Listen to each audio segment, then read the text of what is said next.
Hola, soy Javier Ruiz Pineda y voy a hacer la primera parte de la presentación acerca de la difracción de neutrones.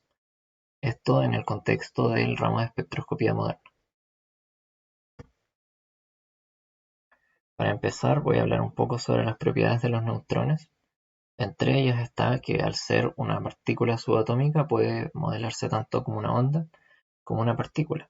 Y en esto se basa nuestro fenómeno de difracción. También esto se ve en esta ecuación, que es la ecuación de Planck, que relaciona la masa y la velocidad, es decir, el momentum clásico de la partícula con un número de onda. Otra característica importante de los neutrones es que si bien no poseen carga eléctrica, sí poseen un momento magnético de una magnitud bastante grande, que es del orden del magnetón de Bohr. Otra cosa importante es que su masa es muy cercana a la del protón y eh, la longitud de onda de un neutrón térmico, que después voy a explicar qué son, es de alrededor de los 2 Armstrong. ¿Cuáles son las ventajas de utilizar neutrones para hacer difracción y para poder caracterizar muestras? Lo primero es que al utilizar neutrones térmicos, es decir, neutrones libres a temperaturas alrededor de los 290 Kelvin, la longitud de onda que presentan estos neutrones, como dije recién, es del orden de los 2 Armstrong, es decir, cercana a la distancia interatómica. Por tanto, puede hacer perfectamente el fenómeno de dispersión o scattering y además de difracción. Como un dato al margen, estos neutrones tienen un movimiento eh, que posee una velocidad de cercana a los 2 kilómetros por segundo. Otra cosa importante es el cross-section, que es el área por donde hay probabilidad de que el neutrón haga scattering o se disperse. Y es que ese cross-section varía para cada uno de los elementos o cada uno de los isótopos de un mismo elemento. Y además, el hidrógeno, que es un átomo difícil de caracterizar utilizando rayos X, cuando se utilizan neutrones se puede tener una experiencia muy similar al del resto de los elementos. Por tanto, se puede hacer el montaje o el experimento eh, normalmente. Relacionado a eso también está que esto sirve, los neutrones sirven para la interacción, sirven para la caracterización de sólidos debido a su interacción, ya que eh, al, al, al estar relacionado esta dispersión a la fuerza nuclear fuerte, puede pasar a través de muestras sólidas sin mayor problema. Y eso desencadena la cuarta ventaja, que es una versatilidad del tamaño de la muestra, ya que tiene una distancia de penetración bastante larga en comparación a otros tipos de difracción, que puede ser de hasta 10 centímetros. Y la última ventaja que voy a mencionar de utilizar neutrones es que poseen un spin de un medio y además poseen un momento magnético grande, de una magnitud considerable. Por tanto, no solo se pueden hacer, eh, fe- eh, no solo se puede utilizar el fenómeno de scattering o de difracción, sino que también se pueden hacer otro tipo de experimentos o otro tipo de difracción, pero considerando además campos magnéticos. No solamente la interacción nuclear fuerte, sino que también campos electromagnéticos. Entonces ahora, hablando un poco sobre lo que es el scattering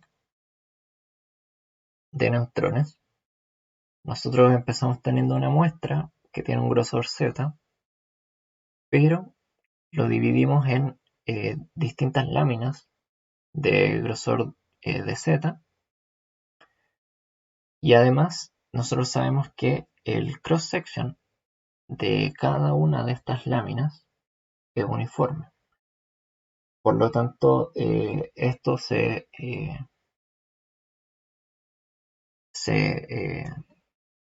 mete a una ecuación diferencial de primer orden, y la respuesta es esta función de flujo, ¿sí?, que va en función de z y que finalmente es un decaimiento exponencial. Además, tenemos que considerar que la probabilidad de que un neutrón haga scattering al momento de llegar a chocar con un núcleo tiene un comportamiento normal. Entonces eso quiere decir que al momento de repetir este experimento con 10 elevado a 3 o 10 elevado a 9 neutrones por segundo, va a haber una tendencia a un cierto número o cierta proporción de neutrones que va a hacer scattering en cada una de estas láminas de grosor diferencial, que finalmente respalda este modelo de un decaimiento exponencial. Ahora, como primer acercamiento, vamos a considerar un solo núcleo que está fijo y que se le acerca un neutrón libre, un neutrón térmico, con, con cierto número de onda, KI, que al momento de chocar pasa de tener esta función de onda, que es la función de onda típica que no conocemos, a esta otra función de onda que eh, muestra una simetría esférica. Por lo tanto, es una onda plana, una onda esférica con igual probabilidad o una simetría en todo el espacio, o sea, en todo el ángulo, digo. Lo interesante de aquí es este B sub j, que es la longitud de dispersión, que también aparece después aquí más abajo en este potencial, y ese BJ depende de cada uno de los materiales o de la muestra o de la materia que estemos analizando. Entonces, yéndonos un poco más profundo, también hay que agregar que este es el potencial que se utiliza, que es el potencial de Fermi, si no me equivoco, que tiene una aproximación puntual de la interacción, ya que al ser una fuerza, ya que la fuerza nuclear fuerte, al tener un rango de interacción muy corto, es válido poder hacer esa aproximación puntual con este delta. Y finalmente el cross-section, que es la superficie por donde puede pasar este neutrón luego de ser dispersado, es de 4pi b sub j al cuadrado. Este 4pi viene dado simplemente por la integración en el ángulo sólido. ¿Qué es lo interesante de que el cross-section sea constante en este caso? Es que Eso coincide con la idea de que el resultado de este choque sea una onda esférica. Aquí hay una tabla que nos muestra los distintos valores de B para cada uno de los átomos a los cuales les podemos hacer difracción de neutrones, partiendo con el hidrógeno y el deuterio, que son, como mencioné en un principio, son átomos que con otras técnicas son difíciles de caracterizar, pero con neutrones eh, el B, como pueden ver, tiene un valor de un orden similar al de los otros átomos, por tanto, no varía mucho el fenómeno. Ahora entramos a lo que sería el scattering con dos núcleos, que corresponde a una aproximación más cercana de lo que termina siendo el análisis de una muestra. Y la función de onda que se presenta aquí es simplemente las mismas dos ondas de antes, solamente que están sumadas. Una con el prima para denotar que son dos núcleos. Es importante aquí que hay una aproximación de que la diferencia entre los vectores de posición de los dos núcleos es mínima respecto al vector de posición del observador. Eso quiere decir que la distancia del observador es mucho más grande que la distancia entre los dos núcleos.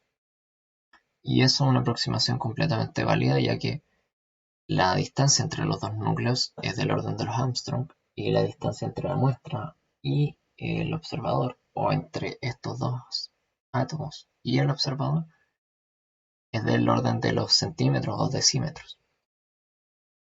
Entonces, aquí tenemos el neutrón incidente, marcado con azul, y luego el neutrón final o difractado.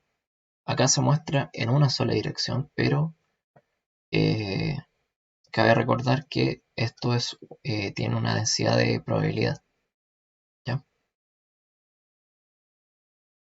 Entonces, el ángulo que existe entre eh, el eje por el cual se movía el neutrón antes de incidir y el vector de movimiento del vector, del neutrón final, se define como 2θ, ¿ya? Y eso después lo voy a utilizar en la siguiente diapositiva. Y por último, mencionar que se define este vector Q como la resta entre estos dos K, estos dos números de onda, que en este diagrama representa también el sentido de movimiento del neutrón. Este vector Q se proyecta sobre el vector que está entre los dos núcleos. Entonces esto nos va a ir generando resultados de entre -1 y 1, pasando obviamente por 0. Entonces para cada uno de los Q, que corresponde a cada uno de los Kf o K finales, o números de onda finales, voy a ir obteniendo un distinto cross-section. Y eso es lo que muestra esta ecuación de aquí, que muestra una dependencia en el ángulo sólido de el cross-section. Y como podemos ver aquí, viene directamente relacionado con esta proyección. Esto a modo de cierre o de resumen de esto, es que eh, es variable la probabilidad de donde se encuentre el neutrón después de ser dispersado en función del ángulo, a diferencia del scattering con un solo núcleo que tiene una probabilidad uniforme, tiene simetría esférica. En este caso ya no va a tener esa simetría esférica, sino que va a tender a un ángulo, va a tender a cierta dirección. Entonces, finalmente, mencionar que al momento de tener esto, verlo más experimentalmente, se hizo una reducción del diagrama de la diapositiva anterior, que es donde se muestra aquí el neutrón incidente en azul, después ahí en rojo el neutrón final, aquí está marcado el ángulo θ, y notar que geométricamente se puede ver que este Q es 2 veces K, es decir, el número de onda que se mantiene constante tanto antes como después, por el seno de θ. ¿Qué es lo importante de esto? Es que esto nos resume de cierta forma de, eh, de que hay una dependencia de la proyección de estos vectores para la probabilidad de dónde se va a encontrar finalmente el neutrón. Otra cosa importante que cabe mencionar es que estos K son iguales, tanto el incidente como el final, que ya lo dije, pero lo quiero recordar porque esto se justifica con que este choque es, al igual que en mecánica clásica, esto se considera como un choque elástico, es decir, que no pierde energía al momento de hacer este scattering, y que además los núcleos que en un principio están fijos se deben mantener fijos incluso después del scattering. Esas son un par de aproximaciones que eh, por el momento son completamente válidas y que no generan ningún problema. Ahora voy a hablar sobre lo que va a aparecer en la segunda parte de esta presentación, y es que ya marcando un poco de cómo es la teoría detrás de la difracción de neutrones, voy a hablar sobre las fuentes de neutrones que vienen relacionados a lo que es la fisión y todo eso. Además también darle un enfoque a un montaje experimental, ya que como se requieren de neutrones térmicos que estén a cierta temperatura y que tengan cierta longitud de onda, y que además la oscilación de esa onda muchas veces debe tener cierta polarización, eh, eso marca varias condiciones que tienen que cumplirse al momento de tener un montaje experimental, que no es trivial, por tanto, queda también para la segunda parte. Y finalmente, lo más importante de esta presentación, que es el análisis de la información eh, recopilada, ya que, como vemos aquí, este observador va a ir moviéndose. ¿Para qué? Para poder ver cuál es la probabilidad o cuál es el flujo de neutrones en función del ángulo. Entonces, finalmente se va a obtener una gráfica del ángulo, del flujo en función del ángulo. Entonces, a partir de esa única gráfica, voy a hablar de cómo se pueden obtener las características de ciertos materiales o de ciertas muestras de materia, ya que recordar que, como dije antes, eh, esto no va aplicado solamente a sólidos, sino que también puede aplicarse esta difracción a gases y a líquidos. Bueno, y esa sería la primera parte entonces de esta presentación y espero entonces al volver a clases poder responder las preguntas. Gracias.